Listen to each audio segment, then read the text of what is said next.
Oke, Assalamualaikum warahmatullahi wabarakatuh.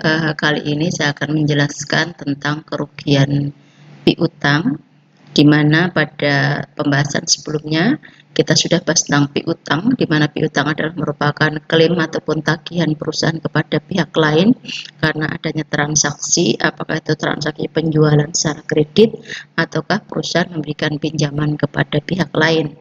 Nah, apabila perusahaan memiliki piutang, maka ada risiko. Risikonya yaitu adanya piutang tidak tertagih. Nah, piutang tidak tertagih ini adalah merupakan piutang yang memang benar-benar tidak tertagih, yang disebabkan oleh banyak faktor, bisa karena perusahaan yang meminjam itu mengalami kebangkrutan, tidak mampu membayar karena kesulitan keuangan dan lain sebagainya. Nah, apabila terjadi piutang tidak tertagih, maka perusahaan akan mengakui atau mencatat dalam akun atau perkiraan kerugian piutang. Oke, nah dalam metode pencatatan kerugian piutang ada dua cara atau ada dua metode. Yang pertama adalah metode cadangan dan yang kedua adalah metode langsung. Metode cadangan di sini adalah metode untuk mencatat kerugian piutang di mana perusahaan sudah mencadangkan terlebih dahulu. Artinya di sini adalah perusahaan membuat taksiran perkiraan berapa besarnya piutang tidak tertagih. Nah, biasanya ini adalah untuk perusahaan yang memiliki piutang cukup besar dan memiliki catatan ataupun data historis bahwa dari sebagian piutang biasanya tidak tertagih. Biasanya adalah berdasarkan pengalaman-pengalaman pada periode sebelumnya bahwa ketika perusahaan memiliki piutang maka ada beberapa bagian dari piutang tidak tertagih sehingga perusahaan membuat taksiran jumlah piutang tidak tertagih yang mungkin akan terjadi pada periode yang akan datang dengan membuat cadangan kerugian piutang. Nah, tujuan dari pemberian atau membuat cadangan kerugian piutang ini adalah untuk mengantisipasi kalau piutang tersebut benar-benar tidak tertagih. Kenapa demikian? Karena biasanya ketika perusahaan memiliki piutang, tentu saja ada jangka waktu di mana piutang ini akan tertagih dan itu akan berdampak kepada cash flow atau kas masuk. Nah, pada saat perusahaan menerima kas dari piutang, perusahaan akan menggunakan kas tersebut untuk membiayai berbagai kegiatan, misalkan untuk membayar gaji, kemudian untuk membayar hutang kepada pihak lain, gitu ya. Nah, apabila nanti pada saat jatuh tempo ternyata piutang tersebut tidak tertagih sesuai dengan yang seharusnya, sementara perusahaan sudah membuat rencana pengeluaran atas penerimaan piutang tersebut, maka akan berdampak kepada kondisi operasional yang tidak lancar, sehingga ketika piutang ini benar-benar tidak tertagih atau tidak tertagih sesuai dengan yang seharusnya, perusahaan bisa mengcover dengan cadangan piutang tidak tertagih tersebut. Selanjutnya, bahwa metode penghapusan piutang yang langsung, kalau tadi cadangan adalah langsung, kalau perusahaan melakukan penghapusan piutang langsung, maka di sini pencatatan piutang dilakukan kalau piutang tersebut memang benar-benar tidak tertagih. Jadi tidak membuat cadangan begitu ada piutang tidak tertagih, maka dibuatlah penghapusan piutang atau dibuat catatan atas kerugian piutang. Nah, ini adalah jurnalnya untuk metode cadangan dan metode langsung.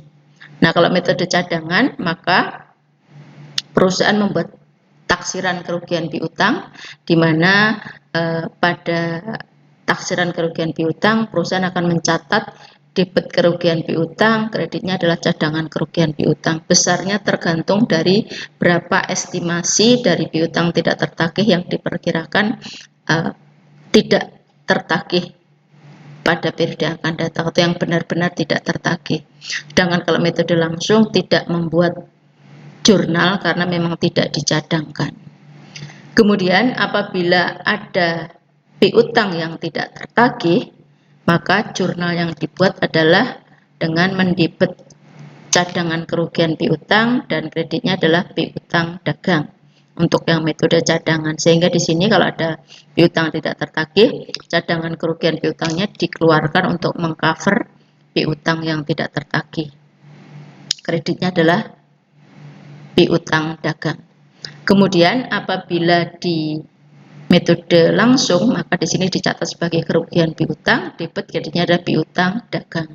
Bedanya adalah kalau di sini di metode cadangan, cadangan kerugian piutang ini nanti akan masuk dalam laporan keuangan neraca.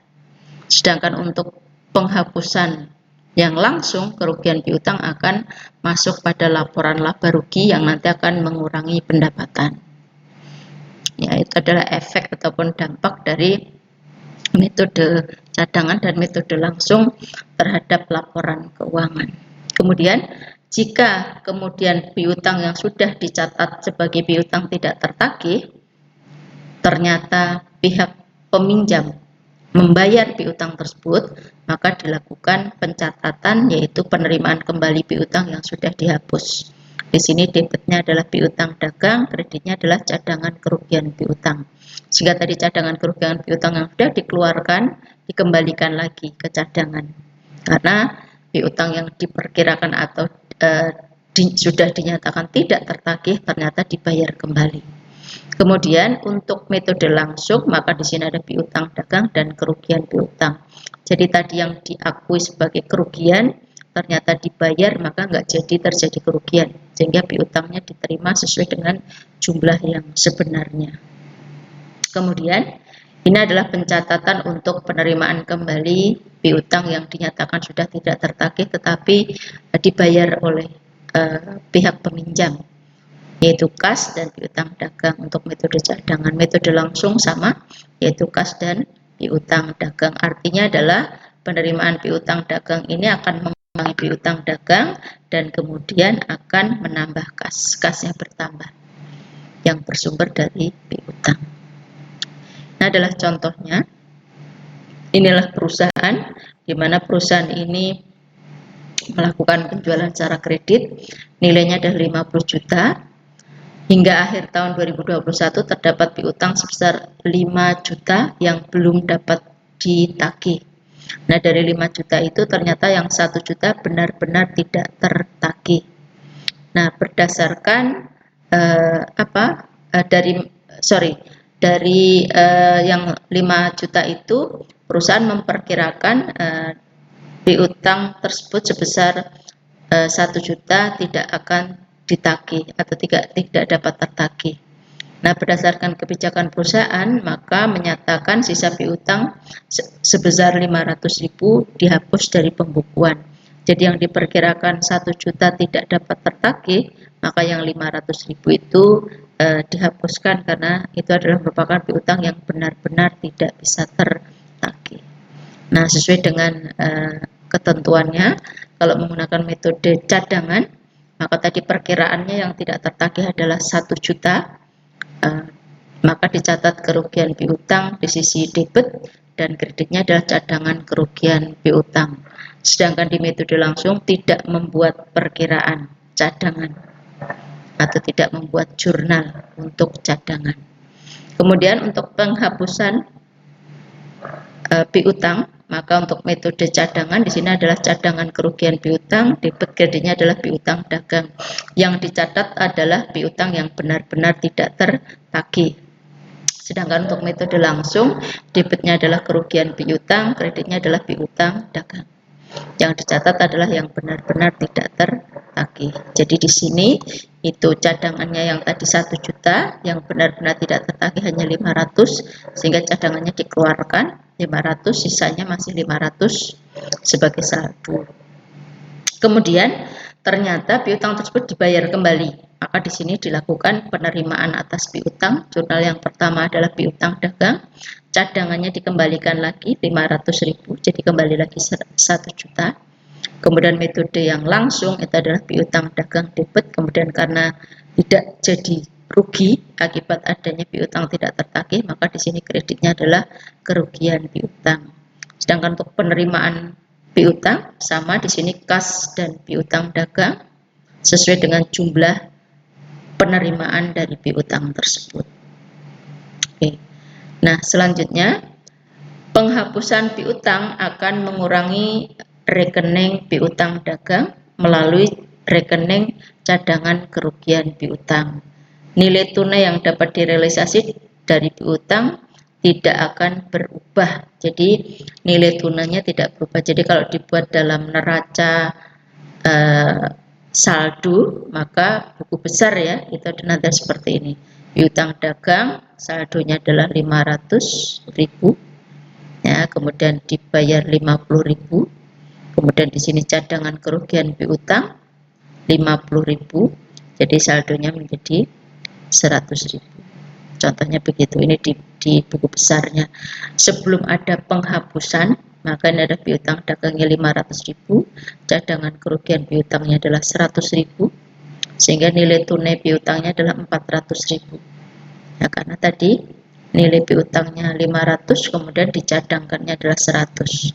Sesudah terjadi penghapusan, ternyata yang benar-benar tidak tertagih adalah 50.000, maka di sini adalah 450.000 dikurangi dengan 50.000, sehingga di sini ada nilai tunainya adalah 400.000 ya.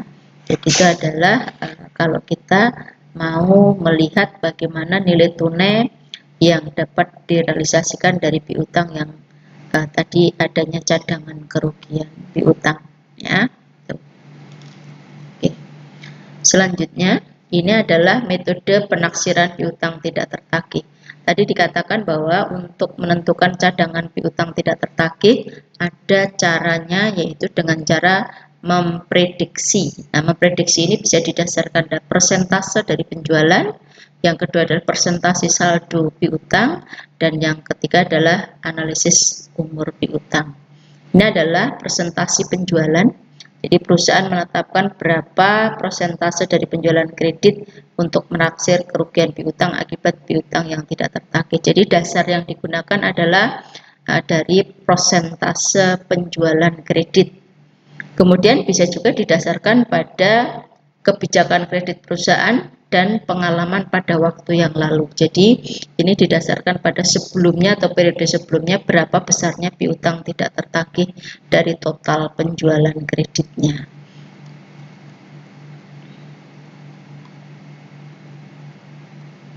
Ini adalah contohnya. Jadi misalkan ini taksiran piutang yang tidak tertagih adalah 1% dari penjualan kredit bersih. Apabila penjualan kredit bersihnya adalah 100 juta, maka kerugian piutang tidak tertagihnya adalah 1 juta. Maka jurnalnya ada seperti ini. Ya. Jika jumlah piutang yang dihapus atau kerugian piutang sesungguhnya berbeda cukup besar dibandingkan dengan jumlah yang ditaksir, maka persentase tahun berikutnya harus dirubah. Jadi sebagai bahan evaluasi, ternyata kemarin cadangan piutang tidak tertagihnya yang dibuat adalah 1 juta. Ternyata pada periode sekarang piutang yang benar-benar tidak tertagih lebih dari 1 juta. Maka untuk periode yang akan datang saldo cadangan kerugian piutang harus dilakukan evaluasi, ditambah lagi. Oke. Kemudian berdasarkan persentase saldo piutang. Jadi ini adalah dasarnya adalah saldo akhir piutang yang ada dalam laporan keuangan. Berapa besarnya saldo piutang itulah yang digunakan sebagai dasar untuk membuat taksiran piutang tidak tertagih. Jadi nanti muncul di neraca, kemudian dari laporan keuangan tersebut akan dipresentasikan berapa perkiraan piutang tidak tertagih. Jadi misalkan seperti ini, ada saldo piutang di perusahaan yang ada di neraca itu adalah 50 juta. Taksiran piutang yang tidak tertagih diperkirakan 5% dari saldo piutang usaha, sehingga perkiraannya adalah sebesar 2.500.000, yaitu 5% dari 50 juta. Sekali lagi saya sampaikan bahwa persentase 5%, kemudian 1% dan lain sebagainya itu bisa didasarkan pada kebijakan perusahaan atau didasarkan pada pengalaman pada periode sebelumnya. Kalau misalkan periode sebelumnya perkiraan piutang tidak tertagihnya adalah 5% atau piutang tidak tertagihnya kurang lebih adalah 5%, maka itu bisa dijadikan dasar. Atau perusahaan membuat kebijakan bahwa piutang tidak tertagih adalah 5%, maka jurnalnya adalah kerugian piutang, debit kreditnya adalah cadangan kerugian piutang ya. Nanti pada saat benar-benar piutang tidak tertagihnya mungkin di atas atau di bawah dari yang sudah dicadangkan, maka tinggal dilakukan penyesuaian. Sekali lagi, kalau lebih besar realisasi piutang tidak tertagih dibandingkan yang dicadangkan, maka itu dijadikan sebagai bahan untuk menentukan cadangan piutang tidak tertagih pada periode yang akan datang. Oke, selanjutnya adalah analisis umur piutang. Umur piutang ini adalah berapa jangka waktu piutang diberikan kepada pelanggan. Ya, jadi kalau misalkan memberikan pinjaman atau menjual secara kredit, berapa lama jangka waktu piutang ataupun penjualan kredit tersebut harus dibayarkan. Ya. Nah, analisis umur piutang maka dilihat dari umur piutangnya. Makin lama jangka waktu pembayaran piutang, maka biasanya risiko piutang tidak tertagih semakin besar. Nah, pada metode ini perusahaan akan mengelompokkan piutangnya berdasarkan jangka waktunya. Nah, contohnya adalah seperti ini. Ini adalah daftar dari piutang beserta dengan umur piutang perusahaan selama 1 tahun yang berakhir 31 Desember 2021. Misalkan ada pelanggannya ada Toko Ada, CV Maju, PT Jaya, PT Vetni gitu ya. Kemudian itu jumlah piutangnya 12.500, 12.500, 10 juta, 13 juta dan seterusnya. Totalnya adalah 50 juta. Kemudian yang belum jatuh tempo untuk masing-masing pelanggan adalah ini. Ya, yang belum jatuh tempo. Total yang belum jatuh tempo adalah 22.500 ya.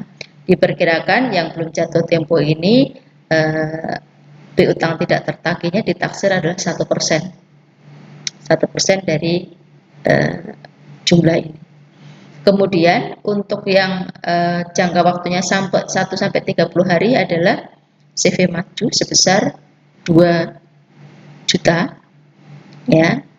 Diperkirakan yang tidak tertagih adalah 2%. Kemudian yang memiliki jangka waktu 31 sampai 60 hari itu adalah Toko Ada sebesar sekian 7 juta dan 1 juta, totalnya adalah 8 juta.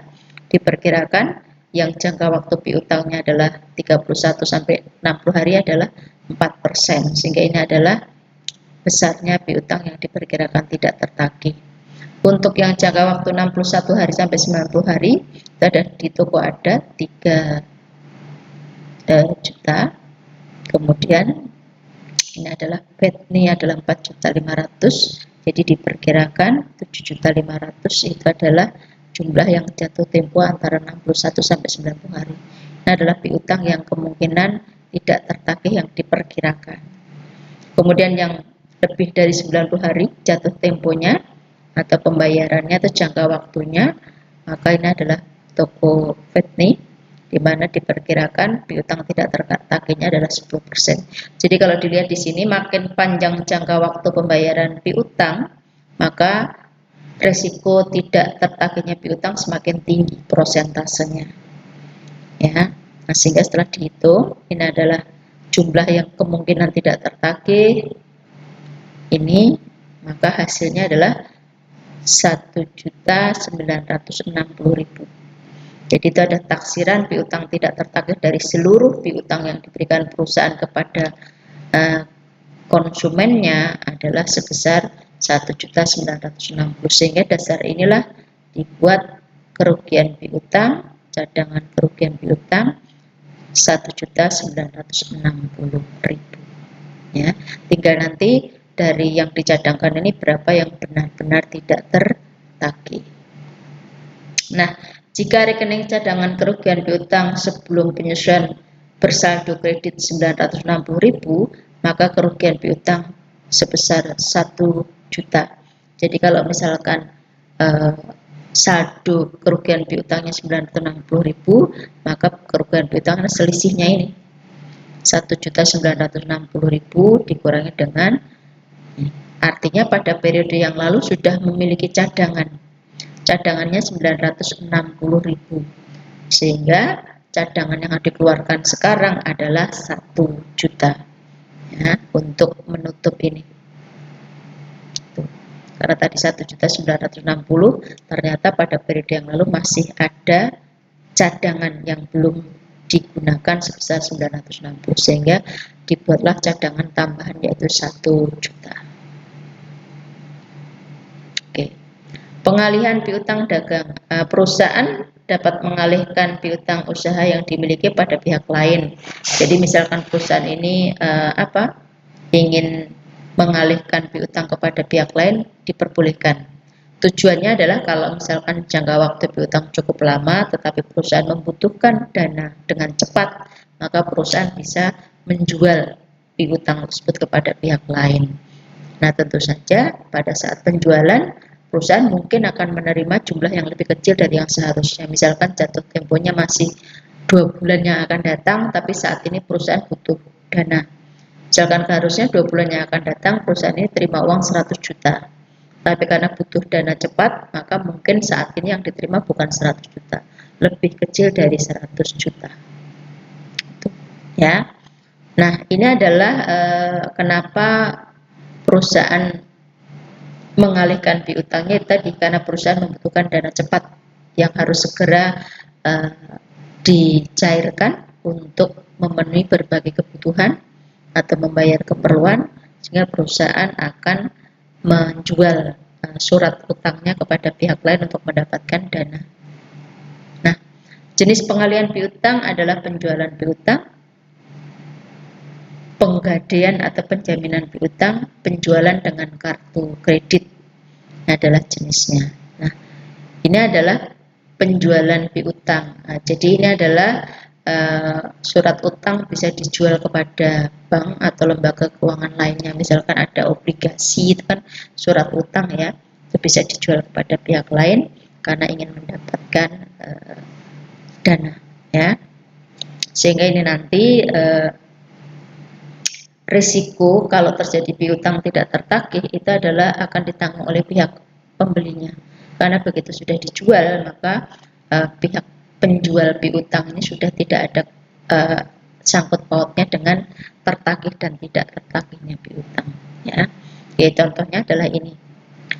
Ini perusahaan ini menjual piutang, nilainya adalah 2.500.000 kepada Bank Niaga Syariah, di mana Bank Niaga membayar sebesar 2.250.000. Kemudian cadangan kerugian piutang pada tanggal 10 Juli diperkirakan ada 150.000 untuk berjaga-jaga ya ini ya. Nah, Bank Niaga Syariah menahan 10% dari harga jual piutang usaha karena tadi diperkirakan masih tidak akan tertagih semua dari 2.500.000 yang dijual oleh perusahaan menerima hanya 2.250.000, masih ditahan lagi yang 10% untuk mengantisipasi kalau terjadi kerugian piutang tidak tertagih, maka akan digunakan untuk menutup ya. Oke. Nah, piutang yang diperkirakan dapat ditagih adalah 2.350.000 ya, yaitu 2.500.000 dikurangi dengan 150.000 yang tadi diperkirakan tidak tertagih. Rugi atas penjualannya adalah 100.000, yaitu 2.350 dikurangi dengan 2.250. Jadi kalau misalkan tadi tidak dijual, maka perusahaan akan menerima uangnya sebesar 2.500.000 pada saat jatuh tempo dikurangi dengan piutang tidak tertagih yang diperkirakan akan terjadi. Tapi karena perusahaan menjual, maka perusahaan menerima 2.250.000, sehingga di sini perusahaan akan mengalami kerugian sebesar 100.000. Ya, pembayaran yang ditahan oleh pihak bank adalah 225.000 dikalikan dengan 10%-nya. Ya, 2.250.000 dikalikan 10%-nya, yang ditahan adalah 225.000 untuk berjaga-jaga tadi ya. Sehingga jurnalnya adalah seperti ini. Kas 2.025.000, yaitu tadi 2.250 setelah dikurangi dengan kas yang ditahan, jadi yang diterima hanya 2.025.000, sedangkan yang ditahan untuk jaminan adalah 225.000. Piutang usaha yang dijual senilai 2.250.000. Nah, nanti pada saat terjadi pembayaran, misalkan bank niaga menarik yang seluruhnya terbayar 2.250.000, maka yang 225 akan dikembalikan kepada pihak penjual surat berharga tadi. Ya, oke. Kemudian piutang usaha yang dijaminkan. Nah, ini adalah menjaminkan sama sebenarnya untuk mendapatkan dana, maka perusahaan menjaminkan surat utangnya. Ya. Oke, contohnya adalah tanggal 1 Mei 2022, PT Surya memperoleh pinjaman dari Bank Niaga dengan jaminan piutang usaha. Jadi ini adalah mendapatkan jaminan, mendapatkan utang, kemudian perusahaan memberikan jaminan piutang usaha nilainya adalah 2 juta.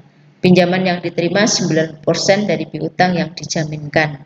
Jadi tidak diterima 100% tapi hanya 90%. Ya, dipotong biaya administrasi 25.000, ada bunga pinjaman 18% per tahun. Jumlah pinjaman 1.800.000, tadi adalah 90%-nya. Ya, kemudian pinjaman yang diterima hanya 1.755.000 karena tadi ada biaya administrasi 25.000.